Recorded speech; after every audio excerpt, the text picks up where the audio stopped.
Hi, this is Tim of the 1916 Company. Welcome and thanks for logging on. If you love this watch, email me, Team Mosso at the1916company.com for purchase, pricing, and availability questions concerning this watch. And this watch is the DeBethune DB28, a very early example of the watch launched in 2010, which only a year later won the GPHG Écuidor, effectively Best Picture at the Oscars of watchmaking.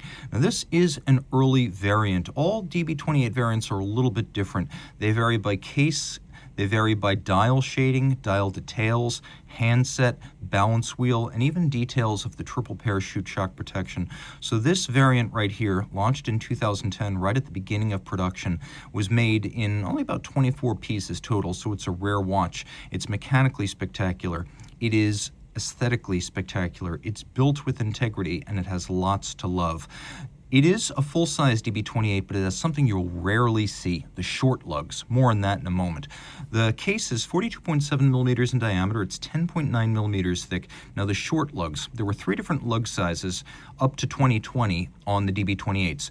Long, medium, and short. This is short. Most of these were shipped on the long lugs, which at full extension are 58 millimeters and at full compression are 53. The short lugs seen here are 50.5 when fully extended, and these patented floating lugs are 47.5 when fully compressed. So the ergonomic factor is still there, but the actual span across the wrist is much better suited to a smaller wrist here, and it is rare to find the short lugs in the wild.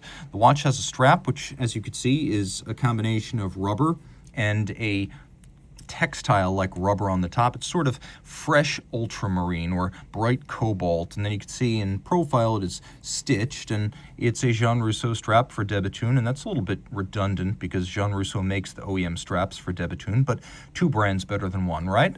Okay, pull-tab spring bars pop off the case without any kind of tooling, allows for easy strap swapping. You can see at DeBethune in general, the buckle will match the design of the lugs, so when you have these open, airy, buttress-like floating lugs, you get a matching buckle. DeBethune branded with polish and satin. We'll roll back to the case. You can see these little torpedo tips on the end of the lugs.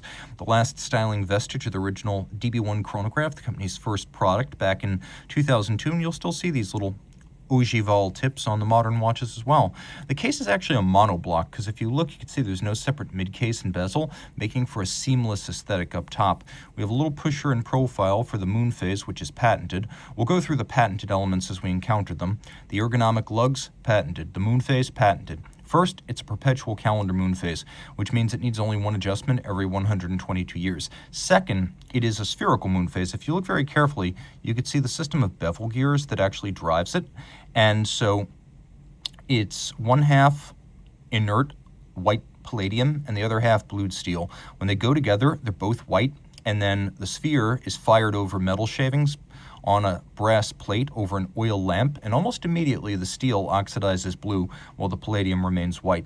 Taking a quick look now, that is a patented element. We've got a couple of titanium cabochons that act as our hour indices. DeBethune making its own cases, dials, and movements, so everything you see here is DeBethune. You can see the dial has excellent depth.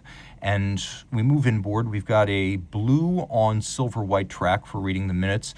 Modified Breguet hands, fired blue. We have a little power reserve indicator that actually ducks out in the corner of the dial there, and it moves between these 2 jewels. This is exhausted, this is full, and on the back you can see we have a larger conventional power reserve indicator to track the 6 days of power reserve stored in the self-adjusting barrels. Important thing to note about those self-adjusting barrels, it takes about 90 winds to fully wind the watch, but if you were to wind it, say, 190 times, you wouldn't damage it because these patented self-adjusting barrels cannot be overwound. So we've got a power reserve up front, we've got a power reserve out back, we've got a moonphase, we've got several different planes of focus. You can see there is a lovely anthracite decoration on the Côte de Bethune, which are used as a cap on top of the base plate. And then we have beautiful micro-beveled teeth on the ratchet wheel here. And then we've got a center bridge for the barrels. You can see the beveling has been executed on the edge of the bridge. but also on the edge of the polished plate that sits on top.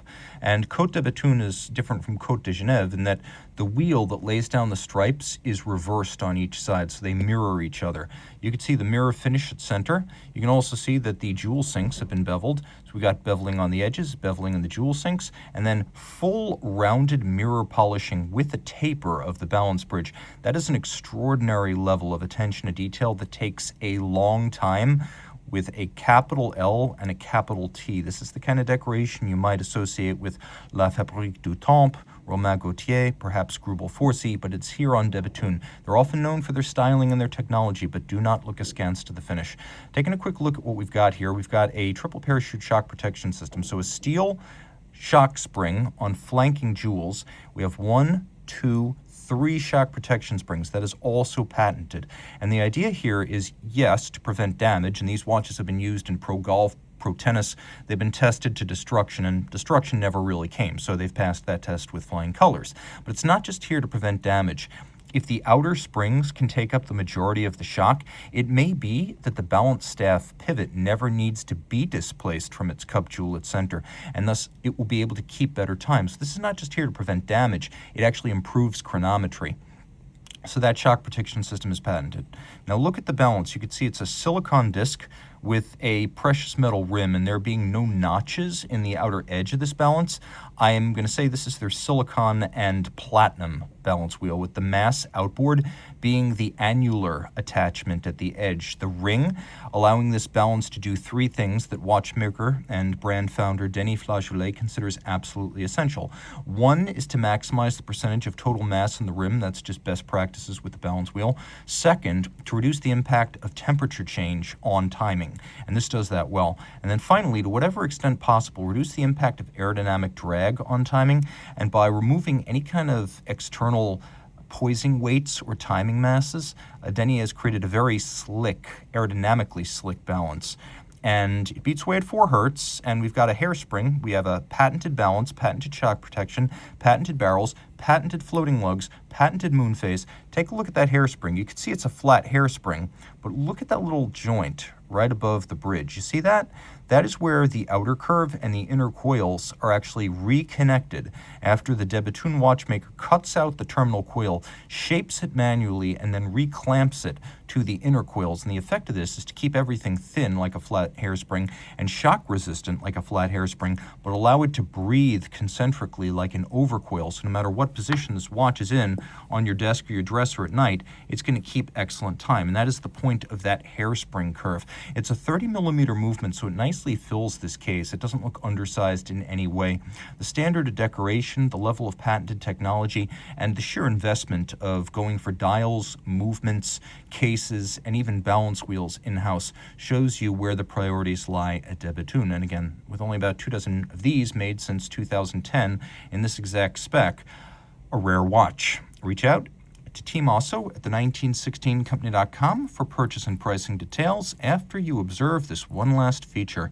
Now, a lot of people think that because this is a screw-down crown, it must be a highly water-resistant watch. And while it is 30 plus, in a sense that most 30-meter dress watches are not, the point here is not really to create a swimmable watch. The reason this is a screw-down crown is principally so that the floating lug does not interact with the crown and displace or damage it. So just keep that in mind. That's one thing to note. But again, reach out to Team Mosso at the1916company.com for purchase and pricing details. Oh yeah, one other little note there. You can just barely see it, but DeBethune's low mass, low lubrication, low friction silicone escape wheel is also present and correct.